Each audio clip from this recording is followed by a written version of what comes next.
Salam Sang Debaters. Ini saya bongkar lagi dusta Esra Soro bagian kedua ya. Maaf ya kawan-kawan, sebenarnya saya malas sih untuk membahas ini, tapi harus. Kenapa? di YouTube-nya dia mereka sudah gembira, sudah mengejek-ngejek saya, menghina-menghina saya. Sebenarnya saya sih tidak masalah, tetapi ya saya punya hak jawab. Ya saya jawablah, karena inilah saya tidak suka monolog ini. Kalau monolog kesannya dia paling hebat, saya juga paling hebat. Pendukung dia bersorak-sorak, pendukung saya bersorak-sorak juga. Tetapi kita lihat fakta yang sebenarnya. Kita tonton dulu video ini. Makanya Petrus disebut sebagai iblis, juga Yudas disebut sebagai iblis. Nah, kalau kita hanya sekedar melihat bahwa kata-kata iblis diberikan kepada Yudas dan Petrus, maka sekilas terlihat sama.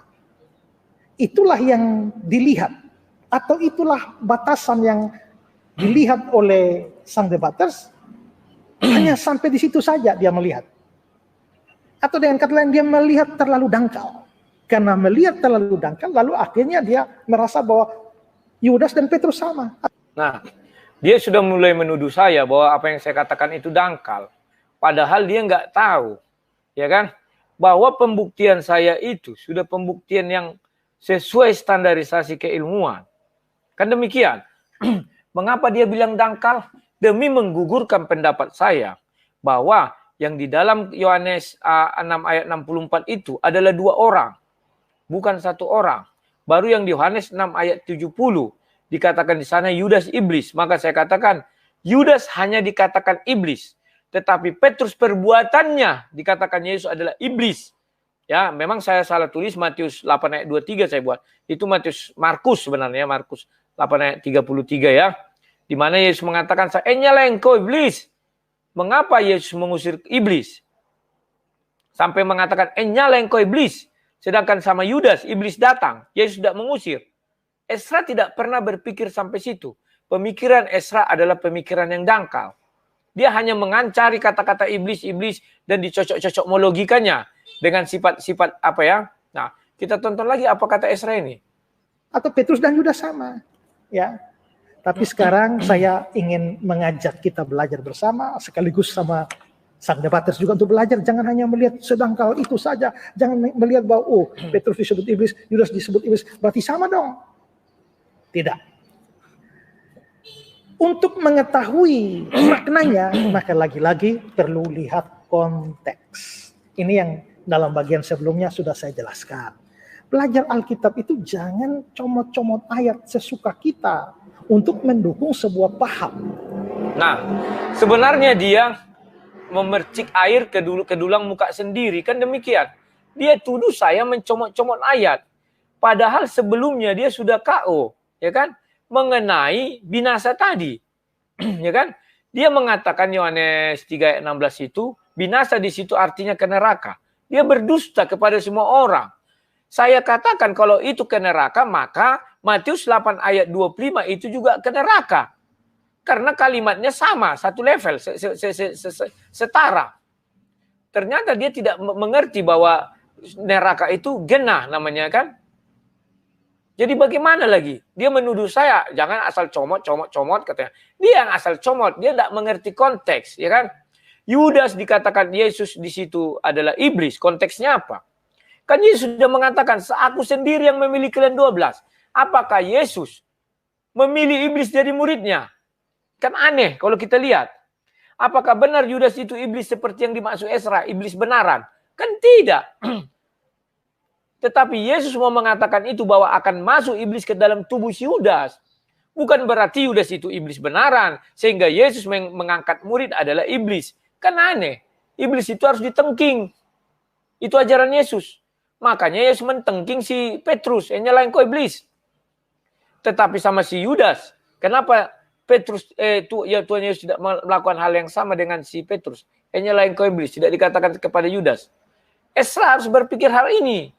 Oke, kita lanjutkan lagi apa kata Esra Soroya. Itu namanya eisegesis. Sebelumnya saya sudah jelaskan bahwa dalam hermeneutiks itu ada eksegesis, ada eisegesis. Eksegesis itu kan dari di-expose. Jadi ayatnya dipelajari, lalu dikeluarkan kebenaran di dalamnya menjadi sebuah paham. Tapi kalau eisegesis, pahamnya sudah ada, Lalu carilah seadanya ayat untuk bisa mendukung paham itu. Nah, itu proses eisegesis. Dan proses eisegesis itulah yang dilakukan oleh sang debater.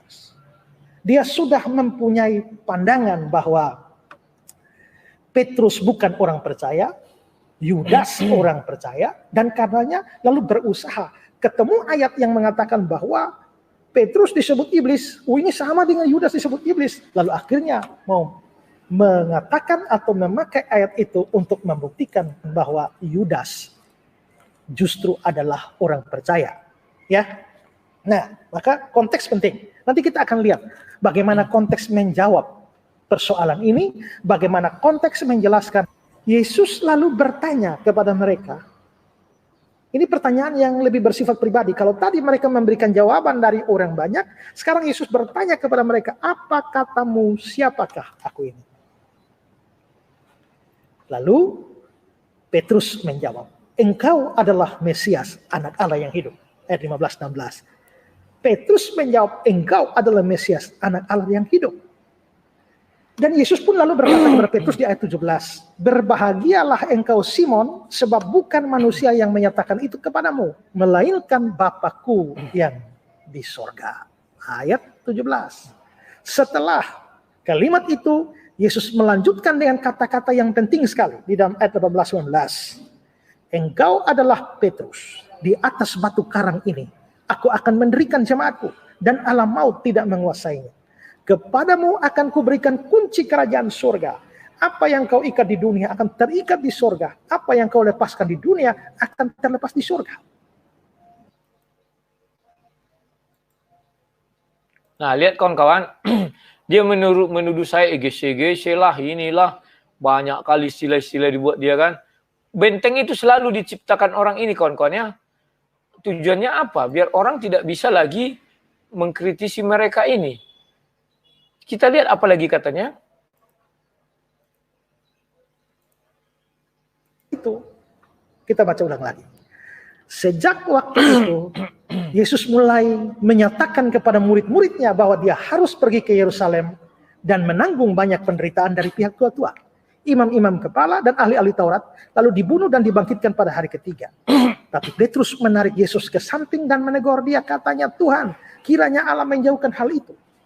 Hal itu sekali-kali tak akan menimpa engkau. Maka Yesus berpaling dan berkata kepada Petrus, enyahlah iblis, engkau suatu batu sandungan bagiku, sebab engkau bukan memikirkan apa yang dipikirkan Allah, melainkan apa yang dipikirkan manusia. Nah, di situ dia tidak bisa membedakan mana orang percaya, mana orang tidak percaya. Pada saat itu, si Petrus tidak percaya. Maka Yesus mengatakan, kau memikirkan pikiran manusia. Maka pikiran Esrosoro sama dengan si Petrus. Pikiran manusia. Bahwa si Yudas itu adalah iblis, kata dia. Iblis benaran, iblis bertanduk, iblis yang di apa itu kan, di Kejadian 3 kata dia.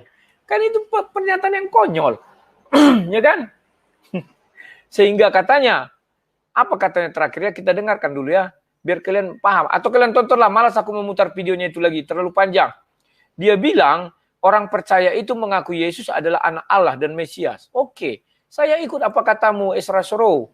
Baik ya, saya bukakan kepada kamu sebuah ayat, biar kamu tercengang, ya kan? Ini saya buka ya. Nah ini. Coba kamu pahami Esrasoro, apa dibilang di sini. Lukas 4 ayat 41. Dari banyak orang keluar juga setan-setan sambil berteriak, engkau adalah anak Allah. Lihat, iblis setan mengenal Yesus anak Allah. Apakah Esrasoro mau berdusta lagi? Bahwa orang yang mengenal Yesus anak Allah, percaya, iblis percaya Yesus itu anak Allah. Ya kan? Apakah itu orang percaya? Kita lihat lagi kelanjutannya, ada lagi ayat ini. Jangan dibilang saya cuma ayat, tidak. Biar dia paham bagaimana sih konteks saya membela iman saya, membela keyakinan saya. Lukas 8, baca ayat 28. Ketika ia melihat Yesus, siapa ia ini? Ia ini adalah iblis, setan-setan. Ia berteriak lalu tersungkur di hadapannya dan berkata dengan suara keras, apa urusanmu dengan aku? Hai Yesus anak Allah yang maha tinggi. Bayangkan, iblis pun percaya Yesus maha tinggi, anak Allah yang maha tinggi. Ya kan? Jadi dusta apa lagi yang mau dikarang Esrasoro? Ya kan? Ketika saya mengatakan Petrus tidak percaya, ya kan? Kalau dia membuat iblis, ya Petrus juga disebut iblis. Apa ketidakpercayaan Petrus? Dia tidak percaya bahwa Yesus memiliki misi, sedang menjalankan misi penyelamatan manusia. Ya kan? Maka dia otak manusia dipikirkan dia, dibuatnya. Dia Yesus menengking. Nyala engkau iblis. Artinya tidak percaya. Mana ada Yesus menengking iblis artinya percaya. Aneh-aneh aja. Kalau percaya tidak akan ditengking dan disebut namanya iblis. Yudas disebut namanya iblis tapi tidak pernah diusir Yesus. Nyala engkau iblis. Tidak pernah. Itu Esra Soro kalau belajar. Kau suruh aku belajar, kau yang tidak mau belajar. Sudah. Katanya, orang yang percaya itu mengakui Yesus adalah anak Allah dan Mesias. Yudas tidak pernah. Ya iblis. Iblis mengakui, 2 ayat sudah saya katakan. Berarti murid-murid itu adalah iblis semua. Setara dengan iblis. Kan tidak demikian Esra Soro. Ya kan? Yang dimaksud Yesus Yudas yang tidak percaya itu si Petrus. Sudah, itu yang pertama. Yang kedua, apa ketidakpercayaan Petrus? Bahwa Petrus bukan hanya menyangkal Yesus. Menyangkal Yesus artinya kan tidak percaya, itu Esra Soro. Yang kau bilang orang menyangkal Yesus adalah orang percaya. Dia menghujat juga. Sekalian bersumpah palsu. Aku tidak mengenal dia, katanya. Menghujat dia, menghujat. Itu banyak sekali yang dilanggar dia rambu-rambu. Tetapi Esra Soro sudahlah. Sudahilah video jawaban-jawaban kau. Karena pembelaanmu sia-sia. Kau yang esi-gese untuk mematahkan punyaku. Kau ambil comot-comot ayat comot-comot. Sudah kelihatan. Dari kata binasa saja tadi. Kau comot banyak ayat. Semuanya isinya sama. Aku kan hanya membantah pernyataan kau. Kau bilang Yohanes 3 ayat 16. Di binasa di sana adalah neraka. Saya bilang kalau itu neraka. Maka Matius 8 ayat 25 juga neraka. Karena sama-sama apulumi. Ya. Gimana sih? Orang lain bisa kau bohong-bohongi, kami tidak.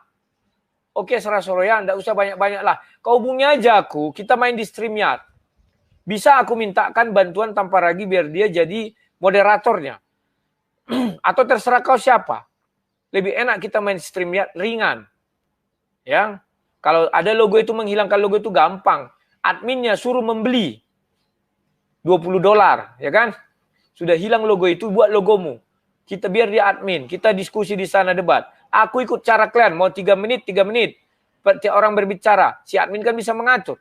Bisa menonaktifkan mic. Lengkap semuanya. Tapi ingat tuh, Esra Soro harus live. Saya tidak mau nggak live. Kalau Skype nanti kan nggak live recording. Oke ya, demikianlah dulu tanggapan saya. Yang kedua atas dusta Esra Soro ya. Sekian dan terima kasih. Salam sang debater.